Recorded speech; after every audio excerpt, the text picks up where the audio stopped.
Lovers, balik lagi sama kita berdua. Nah, kali ini kita akan mewawancarai salah satu mahasiswa yang paling aktif nih di UIN. Nah, kenalin ada Mbak Naili. Halo guys.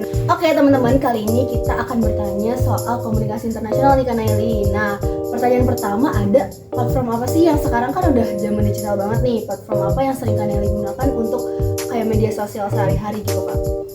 Kalau kita sekarang kan taunya kan di media sosial banyak banget ya Kak ya. Ada WhatsApp, ada IG, ada TikTok, YouTube dan juga yang lainnya kan. Tapi kan tidak dipungkiri lagi gitu loh kalau pemuda-pemuda zaman sekarang tuh mesti kan udah sering dengan kata-kata kecanduan TikTok kan. Karena apa ya? Karena emang bener-bener nyandu. Kalau seumpama ya orang belum pernah yang namanya lihat TikTok, tapi sekali itu dia download aplikasi TikTok di HP. Nah, dia itu kayak langsung buka-buka TikTok lah, dia searching, itu bakalan nyandu banget gitu loh. Kayak kalau mau ngapa-ngapain males, dan kita scroll tuh kayak nggak inget waktu kayak gitu. Kalau dulu mungkin kan pakainya cuma WhatsApp, IG kayak gitu kan. Tapi semenjak adanya TikTok kan kayak lebih menarik TikTok gitu loh. Kita bisa lihat apapun dan nggak perlu yang namanya harus berteman, harus punya kontaknya dulu baru kita bisa lihat video-video tentang orang itu kan juga banyak banget. Dan walaupun sebenarnya juga ada negatifnya, tapi kan yang nggak dipungkiri yang sering dipakai itu kan mungkin kalau di zaman sekarang menurut saya, dan saya juga sering menggunakan itu TikTok sih, lebih ke TikTok ya. Di TikTok sendiri tuh kanalnya kan bukan cuma untuk nonton video doang kan pasti. Itu ada apa aja sih fitur-fitur di TikTok itu Kak? Kalau di TikTok dulu kan pasti pernah juga kan belanja online di TikTok ya, tapi kan sempat ditutup juga gara-gara katanya kasihan yang pasar-pasar itu kan. Tapi sekarang kan ada lagi dia inisiatif kolaborasi dengan Lazada kayaknya, Tokopedia apa Lazada, Tokopedia. Nah itu kalau yang paling menarik itu kalau menurutku ya yang sering aku lakukan kan, aku sering belanja di TikTok daripada di Shopee. Karena apa?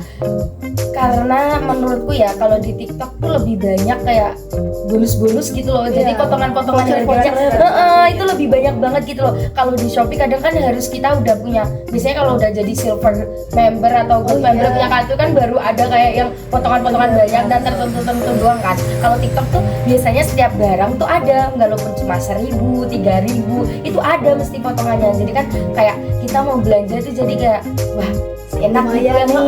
Dan sebelum itu tuh kayak menurutku ya dari penjualnya itu juga ramah banget sih kalau di chat, apalagi kalau kita pesennya di jam-jam kerja itu cepet banget bales chatnya kayak gitu loh. Dan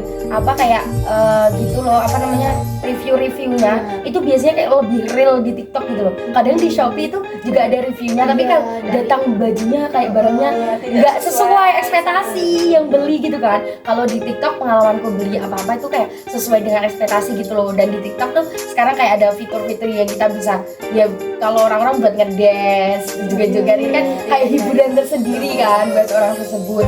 Juga kita menurutku di TikTok juga agak enak sih kalau kita pengen up video, kita juga ada privasi kita sendiri yang mau lihat atau apa, kan lebih menjaga gitu loh daripada yang lainnya. Kadang yang lainnya kan bisa diituin. Kalau TikTok kan kalau emang kita mengupload videonya buat kita sendiri, jadi kan nggak bisa dilihat siapapun gitu loh. Fitur-fiturnya itu lebih enak gitu loh. Kalau di Shopee kan biasanya cuma belanja doang. Kalau di TikTok kan bisa refreshing, bikin video, senang-senang kayak gitu kan. Nah, kan dari TikTok itu kan pasti seluruh dunia bisa mencapai kan. Kayak misalkan FYP kita aja bisa orang India. Iya, gitu. Bener. Orang luar kan. Itu berarti bisa dikaitkan kalau Kak Naili udah udah menjalin komunikasi. Iya, berkecimpung di dalam komunikasi internasional tersebut. Bener. Gitu. Oke, ada pertanyaan lain nggak? Mungkin gimana sih menurut kakak kalau platform tersebut tuh ditutup, nggak disediakan antara jual beli itu tadi, gimana menurut kakak? Iya, kemarin kan pernah jadi perdebatan juga kan, sempat juga karena kan pernah ditutup kan platformnya yang jual beli. Tapi kan makin lama kan sebenarnya kan mindset itu yang harus dibenerin kan. nggak kalah sebenarnya kan, malah orang-orang yang jualan di tempat-tempat makin kreatif, makin kreatif. Dia harus berusaha. Sekarang kan udah namanya teknologinya berkembang banget kan soalnya, jadi kan harus bisa kayak bisa gimana nih aku bikin toko di online atau gimana yang lebih itu gitu kan. Emang banyak yang penjual yang emang udah mungkin sepuh-sepuh kayak gitu, tapi yang gituan kalau emang ada ciri khasnya sendiri kan nggak mungkin kalah gitu loh dari platform-platform seperti itu. Mesti kan ada ciri khas tersendiri gitu kan. Kayak jualan live TikTok juga oke banget. Oke banget kan, juga kayak kadang tuh satu toko tapi yang live banyak, satu produk yang live banyak kan kayak gitu juga. Dan kalau dihapuskan ya menurutku sih juga bakal banyak pro kontra gitu loh, karena tuh sekarang juga banyak yang ketergantungan sama platform-platform yang digital gituan loh. Jadi kayak kalau mereka mau promosiin ini itu kan, kalau kayak gitu biasanya kita kan mau buka suatu toko mesti kan ada promosinya. Nah kalau nggak dari platform kayak gitu itu kan jarang banget dilihat sama orang. Kalau udah pakai brosur kayak gitu kan udah kayak nggak menarik minat banget gitu loh.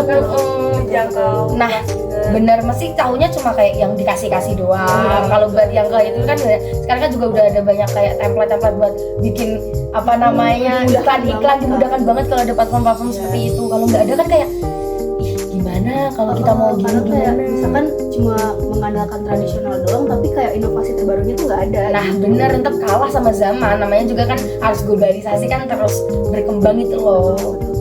Nah berarti teman-teman Kanaili ini bisa dikatakan menggunakan teori globalization karena dari TikTok tersebut tuh udah kompak banget gak sih aplikasinya? Ya bener Apa banget. aja tuh udah ada di situ. Sedangkan kalau misalkan di-compare sama pasar tradisional, kita tuh harus masarin lagi, harus bikin iklan lagi. Iya, bener. Sedangkan di TikTok kamu udah tinggal nge-live bilang, ayo kak ini sih jual ini segala macam, Iya. tap layar gitu kan. Iya Itu bener. udah bisa.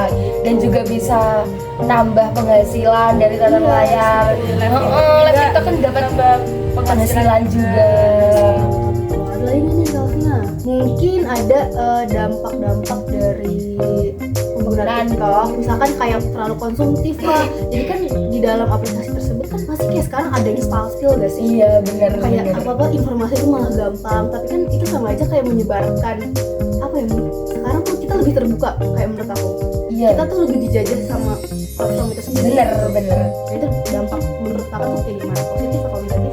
Sebenarnya tinggal orang yang pakai sih, karena terkadang kan sekarang tuh banyak yang mikirnya tuh aku ngelakuin apa aja yang penting aku viral, aku ngelakuin apa aja yang penting aku dapat penghasilan kayak gitu kan. Itu kan juga termasuk dampak yang negatif gitu loh. Kalau kita bisa menggunakan itu dengan sebaik-baiknya, maksudnya kayak dengan yang pas gitu loh, di ini kayak Sesuai ini kebutuhan dan sesuai kenyamanan kebutuhan. gitu Iya ya. benar, itu kan jadi kayak dampak negatif yang ke kita gitu loh, juga memberikan kita malah peluang-peluang yang lebih besar gitu loh daripada daripada kalau kita memakainya cuma kayak dibuat yang penting aku gini kayak gitu loh. Sebenarnya kalau dampak negatifnya itu tergantung orangnya masing-masing sih kalau di zaman sekarang gitu loh, karena tuh nggak bisa dipungkiri juga orang zaman sekarang tuh unik-unik. Iya sih. Kayak dia pengen gini. Saking uniknya di TikTok pun udah ada bagaimana kita buat CV, cara-cara CV gimana. Sebenarnya itu kan juga termasuk dampak positif kak. Jadi kita banyak pengetahuan. Pengetahuan yang sebenarnya kan kalau kayak kita harus ikut seminar dulu nggak sih biasanya? Iya Apa-apa sih. susah kan? Susah. Terus Apa kan kita dapetnya bayar? gratis. Dan banyak tutorial kayak gitu kan gampang banget kan ditambahnya. Juga kayak sekarang tuh mungkin ya kalau enaknya buat kita mungkin para pelajar, kita udah ada kayak ada yang satu situs yang nampilin kayak AI yang bisa kita gunain. Ya walaupun itu juga banyak dampak-dampak negatifnya dari AI juga, tapi kan tetap ya tadi juga kalau dipakai dengan sesuai kan juga, kalau kita juga kan kita kalau ngapa-ngapain nggak cuma kita ngambil dari AI doang kan nggak mungkin. Tapi kan kita ngasah juga dari otak kita juga. Beda lagi kalau orang yang gunainnya dari AI copy paste tempel itu kan beda lagi, itu termasuk dampak negatifnya. Budaya instan. Jadi pemikiran kritisnya kan nggak ada gitu loh, nggak dapet gitu loh. Itu sih kalau dampak negatif positif itu tetap tergantung sama orangnya yang menggunakan platform-platform tersebut gitu loh. Padahal kan kalau kayak kita bisa berkomunikasi dengan orang luar dari kayak jadi kita live terus kita ngundang orang, kita akan join, kita jadi kayak ngerti kebudayaan sana. Itu kan sebenarnya juga termasuk kita nggak harus pergi ke sana ngeluarin biaya yang banyak. Itu itu termasuk dampak positif, tapi dampak negatifnya ya tadi lagi kalau digunainnya semena-mena, seenaknya orang yang gunain tadi. Oke teman-teman, nah kesimpulan dari pernyataan Kak Nelly ini adalah bagaimana kita menyikapi secara baik dan bijaksana Yes. untuk memakai semua platform ya Kak ya. Benar. Kayak semua platform itu sebenarnya baik dan mengarahkan kita ke positif, tapi ketika memang ada yang menyalahgunakan ya berakhir jadi negatif. Iya, Seperti benar. itu. Oke, terima kasih Kak Nelly atas kesempatan waktunya. Oke teman-teman semua, kita akhiri wawancara kali ini dengan Alhamdulillah. Alhamdulillah. Dadah, sampai jumpa kembali.